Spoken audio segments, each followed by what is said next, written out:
So, yan mga pre, andito tayo ngayon sa China. Si Ballpoint. Ballpoint. Oo. Bakit ano ang nakikita mo dito sa pagbisita natin sa China? Yun na nga ang nakikita natin dito sa pagbisita natin sa China, talagang ang China po ay maunlad, no?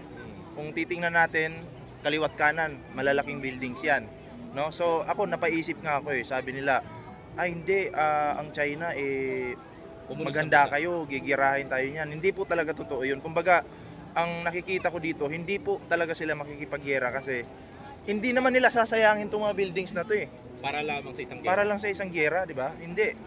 Actually, yung mga gumagawa lang yan DDS, tinatakot lang kayo. Wag po kayo maniwala diyan sa kanila na magkakagulo, di ba? Ang totoo pong nanggugulo, mga Duterte, kung hindi meron ng pagkakaunawaan yung gobyerno ng China at Pinas, siguro hanggang bangayan na lang yon. Hindi po talaga na magkakaroon ng gera, no? Kasi alam nyo, kung iikot po kayo dito, mamamangha kayo kasi yung mga Chinese dito na nandito ngayon sa paligid, walang pake. Ang gusto lang nila mamuhay, magtrabaho, 'di ba? Makakain sa araw-araw, 'yun lang 'di ba? At hindi naman sila palaaway 'di ba? Katulad ng iniisip ng iba or tinatanim sa inyo ng mga DDS na pag chikwa, yung kumbaga kasi sa totoo lang, nakita natin yung side na barbaric nila. Oo. Nakita natin yung side na barbaric nila dun sa West Philippine Sea. Pero that is usapin sa pang-nasyonal. Yun. Pero ang pinag-usapan natin dito is the culture and how the China improve their economy and they boost the economy. Tama. Para magtagumpay sila ng ganito, di ba, pare? Tama. Ang akin lang dito, sana pagdating ng araw, maging ganito rin ang Pilipinas. I'm not saying that ang Pilipinas maging komunista. Kaya natin maging maunlad ng bansa natin. Nagawa na natin yan nung panahon ni Apo Lakay. Tama. Bakit hindi natin ulitin? Oo. At sana ito, last sana wag po kayong maniniwala sa mga taong ginagamit yung galit nyo. Gusto kasi ng mga DDS na to na magalit kayo, no?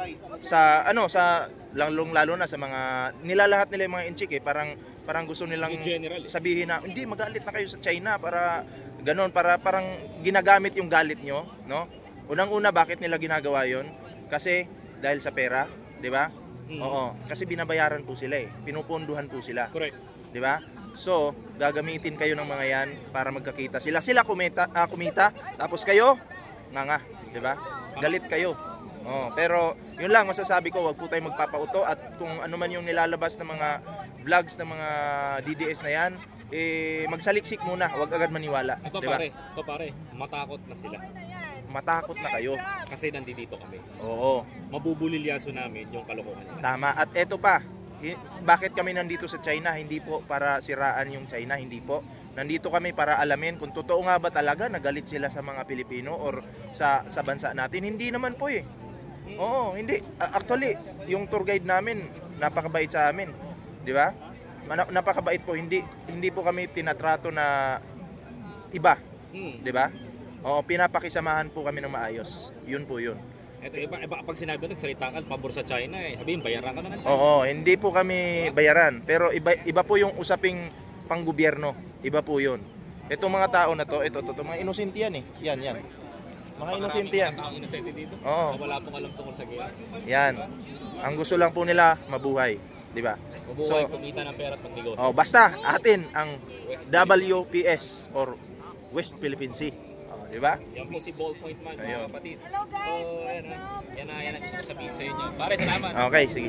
So, yun lang mga pre, Hindi, sa totoo lang mga pre, kung iikutin nyo po dito, yan mga inosenteng mga inchik po yan. Sabi ko nga, wag po nating nilalahat. Katulad ng Pilipino, may magnanakaw. O yung Vice President natin, di ba? Magnanakaw. Pilipino yan. Ang kinakalaban po natin dito, yung mga pumapasok sa bansa natin, mga illegal na mga chikwa, 'di ba? Illegal po sila So hindi po dapat sila yung hindi po dapat pinupuri. Dapat binabanatan talaga 'yan, 'di ba? Illegal nga Katulad ng Pogo. Sino ba yung nagpahirap sa ating bansa? 'Di ba? Yung mga chikwa na 'yan, yung mga illegal na 'yan, 'di ba? So mga pre, alam nyo, may katulad kahapon sa live ko, may nag-comment, sabi niya, pro-China ka na ba? Hindi po sa pro-China Ang sabi ko nga, pro-Philippines po tayo. Mahalin po natin yung kapwa natin Pilipino, yung bansa natin. Pero hindi porkit nandito tayo ay manggugulo po, hindi po ganun, 'di ba? Nandito tayo para sa katotohanan at nagbabalita po tayo ng tama dito. Hindi po tayo naninira. Hindi katulad ng DDS palaging naninira. Hindi po natin gawain 'yun yung manira, 'di ba? So doon lang po tayo sa katotohanan. So hanapin natin yung iba nating tropa dito. Saan na ba yung si Montintini? Sana makipagpulong. Kaya ikaw, Digong, lagot ka na ngayon. Masyado mo nilalakad po, ganun. Oo, si Digong yari na sa atin yan. Di ba? Uy, ano yan? Nandito kami. Naka-live ka, ha? Nakalive na. Nandito kami. Sorry, pero ito yun. Pero bakit ba tayo nandito? Uy, sikat pala to. Uy, sikat pala to. May Cervera ata ito. Ay, grabe. Nasaan yung mga attack dog mo? Atakdog na. Kasi, ay ako, isa po ako sa mga Cervera vlogger. No! Uy, masyado nila siniseryoso yun. Huwag niyo seryoso si Mima. Nangiinis lang yan. Sarap lang yung attack dog ni Sir Mike, no? Kakasuwang ka. Uy, tangina nyo. Joke niya lang yun. Joke lang yan. Hindi, Mima, basta kanino atin ang Atin ang West Philippine Sea. yun. Atin yun. Bye. So ayun, totoo po yun. Ipaglaban po natin yun sa atin. Hindi ibig sabihin na pag sinabi natin yun, makikipaggera tayo. Hindi po. Di ba? Makipaglaban po tayo sa pamamagitan ng paghahayag or pagsasabi ng katotohanan. Di ba? Si Jose Rizal ba nakipaglaban din si Jose Rizal, di ba? Pero hindi sa pamamagitan ng bala or ng baril. Sa pamamagitan ng dulot ng ballpen, 'di ba? Marami pong paraan kung paano makipaglaban para sa katotohanan, 'di ba? Saan tayo aakyat? Saan tayo aakyat? Doon sa taas. Doon. Ano ba? Saan ba yun? Ayun, nandun po kami mamaya. So mamayang gabi, Oh. akit po kami dito sa taas. Then, di bago tayo makasa taas, sasakay tayong cruise. Magko-cruise kami. Sasakay kaming barko. Aakyat kayo dyan mamaya kasi 2 beses na ako nakaakyat dyan. Ganun. Pag inakyat nyo, kita nyo na yun. Lalakarin ba? Lalakarin ba? Hindi lalakar, sasakay tayo. Ano ka lalakarin? Tapos yan, ang elevator niyan, napakabilis para sa pagkuhan. Yun. Magkano ba yan dyan? Ay, shoutout po sa inyong lahat. Huwag ko kayo maniwala kay Mima, nagbibiro lang siya. Parang ako lang din minsan pag nasa live, nagbibiro lang ako. Ano? Pero hindi biro pag nagalit si Sir Mike. Yun yung totoo. Totoo po 'yan. Hindi yung biro pag nagalit si Sir Mike. Ano mangyayari pag Pero galit? sa totoo lang, Milyon. kinabahan ako kay Mima Alicia. Alam niyo kinabahan ako kasi ang laki ng ginto. Gagawin din to ginto. Ano to? Kadena ng aso. Gago talaga to, no? Kadena ng aso. Tinawag Hindi. tuloy. Ano mangyayari kapag nagalit si Insan Mike? May 5 milyon.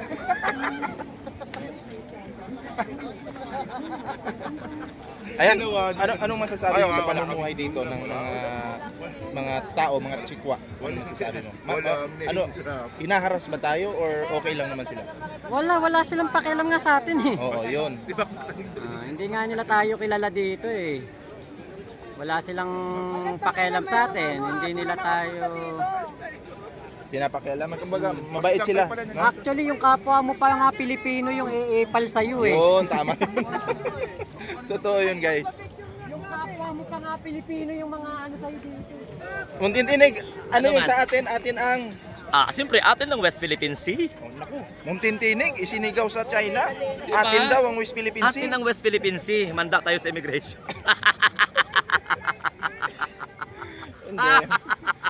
Pakikipaglaban yon sa tama. At diba? naintindihan naman nila yun. Oo. Oo, di ba? Ang importante, atin ng West Philippine Sea. Pero ang ganda dito sa China. But we need to appreciate also their culture, the way they handle people, the discipline. Oo. But we did not disregard our principle that our stand is we need to fight. Okay? Yeah. Pero pagdating doon, siguro magiging magiging resilient and determined. Actually, your English is good but I need cash. Ay! Diyos ko! Ay, si ballpoint pala yun. Ayun guys.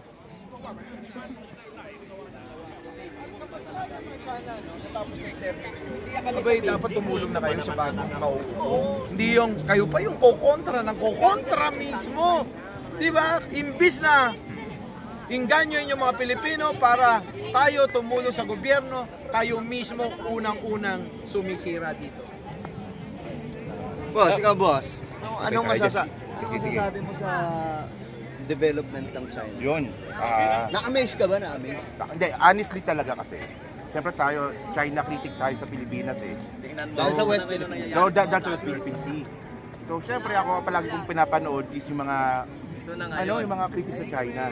Nangakala ko yung China may mga lumulubog na building, 'di ba, yung mga kotse nakatambak na lang. Ayun, pero nung pumunta ako dito, pagpasok pala ng China border, nakita ko kagad kalsada.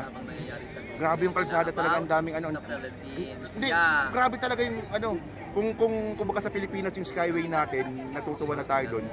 Ibang level talaga dito.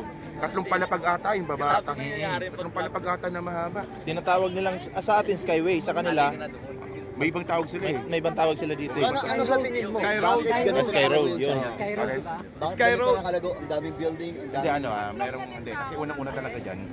Alam naman natin na itong China dati kung sarado sa ekonomiya. Sinubukan nilang buksan sa Jiangmen. So naging effective, so naikalat sa buong China. Pero in reality talaga, because of communism din na nahaluan ng tawag nito? ng FDI ng Foreign direct investment. foreign direct investment. Ayun. Yun dapat. Yun dapat. Buksan ang Pilipinas para saan? Sa 100% own ng mga banyagang mamumuhunan. Hindi yung 40% lang na ginawa noong 1987 Constitution.